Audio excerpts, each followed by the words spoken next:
आदाब खबरनामे में आपका इस्तकबाल करते हैं। मैं हूं आपके साथ सनाब वारिस। करेंगे खबरों की शुरुआत। सबसे पहले नजर 5 मिनट में 25 बड़ी खबरों पर।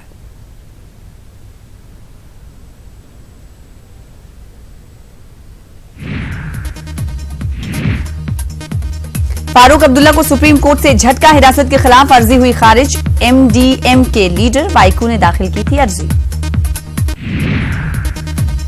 बिल्किस बानो को 50 लाख घर और सरकारी नौकरी देने का हुक्म। गुजरात हुकूमत को 2 हफ्तों के अंदर देना होगा मुआवजा। सुप्रीम कोर्ट का फैसला। दिल्ली माइनॉरिटी कमीशन में घोटाला। 4 मुलाजमीन के जरिए कागजों पर खरीदी गई चीजें। चेयरमैन डॉक्टर जफरुल इस्लाम खान ने दर्ज कराई FIR.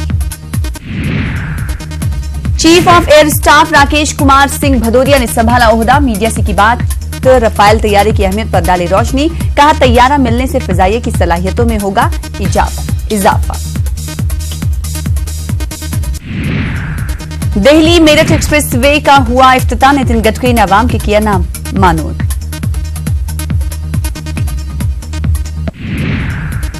MNS chief Raj Thackeray ने किया ऐलान। एमएनएस चुनावी दंगल में लेगी हिस्सा। उम्मीदवारों में एबी फॉर्म 2 दिनों में किए जाएंगे तकसीम। चुनावी मुहिम के लिए बांद्रा में एमएनएस की हुई मीटिंग। 5 अक्टूबर के बाद तशहीरी मुहिम की होगी शुरुआत। वादी कश्मीर के कई इलाकों में आज निजी गाड़ियों की नकलो हमले देखने को मिल रही है। कश्मीर में सुबह के औकात दुकानें भी खुली थी। कहीं कहीं दुकानें आधी खुली रही। हसास मकामात पर सिक्योरिटी के सख्त बंदोबस्त। पंजाब यूनिवर्सिटी के जरिए उर्दू को गैर मुल्की जबान के शोबे में शामिल किए जाने की शदीद मुखालिफत की जा रही है। यूनिवर्सिटी के इस फैसले की शोबे उर्दू ने भी मजम्मत की।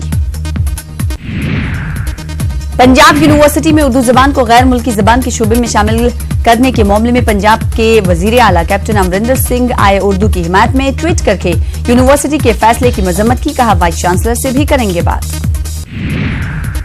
पटना में बारिश में क्या आम क्या खास, सब परेशान। बिहार के नायब वजीर आला सुशील मोदी भी 4 दिनों से अपने घर में फंसे हुए थे। आज इनका रेस्क्यू किया गया। मगरबी बंगाल का मालदा सैलाब से मुतासिर। मालदा मेडिकल अस्पताल में पानी घुस आया है। तिब्बी खदमात मुतासिर नहीं है। अस्पताल में पानी दाखिल होने के बावजूद डॉक्टर खदमात अंजाम दे रहे हैं। केजरीवाल का 500 रुपए का टिकट कटा कर दिल्ली आने वाले बयान का मामला। बीजेपी लीडर राजीव प्रताप रूडी ने की न्यूज 18 से खास गुफ्तगू। केजरीवाल पर साधा निशाना। कहा केजरीवाल को 500 रुपए वाला बयान पड़ेगा महंगा। करगिल में सूरू बोल्डर फेस्टिवल। मुल्क और बैरून ममालिक से कई सयाह फेस्टिवल में ले रहे हैं हिस्सा। चट्टानों पर चढ़ने की शौकीन अफराद यहां कई दिन कैंप लगा कर रहते हैं। लोगों को चट्टानों पर चढ़ने की तरतीब भी फराहम की जाती है। चीन के झिंजियांग सूबे की एक फैक्ट्री में आग लगने से कम से कम 19 अफराद हलाक। मुतादिद जख्मी। जख्मियों में 2 की हालत नाजुक।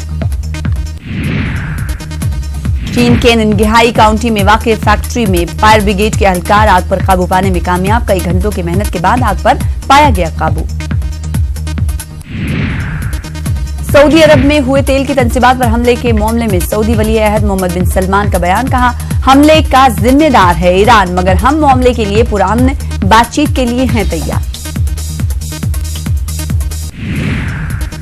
सऊदी वली अहद मोहम्मद बिन सलमान ने सीबीएस के प्रोग्राम 60 मिनट्स को दिए गए एक इंटरव्यू में कहा कि अगर दुनिया ईरान को रोकने के लिए मुस्तहकम और ठोस इक़दाम नहीं उठाती तो आने वाले वक्त में हम मजीद कशीदगियां देखेंगे, जिससे आलमी मफादात के लिए खदशात पैदा होंगे।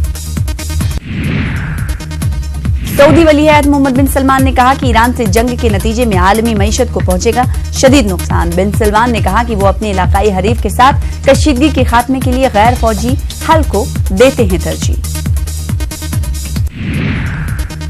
बिन सलमान ने तेल की कीमतों के हवाले से भी बयान दिया। कहा तेल की फराहमी मुतासिर होगी और तेल की कीमतें नाकाबिले तसव्वुर हद तक बुलंद तरीन सतह तक पहुंच जाएंगी, जो हमने अपनी जिंदगी में नहीं देखी होंगी।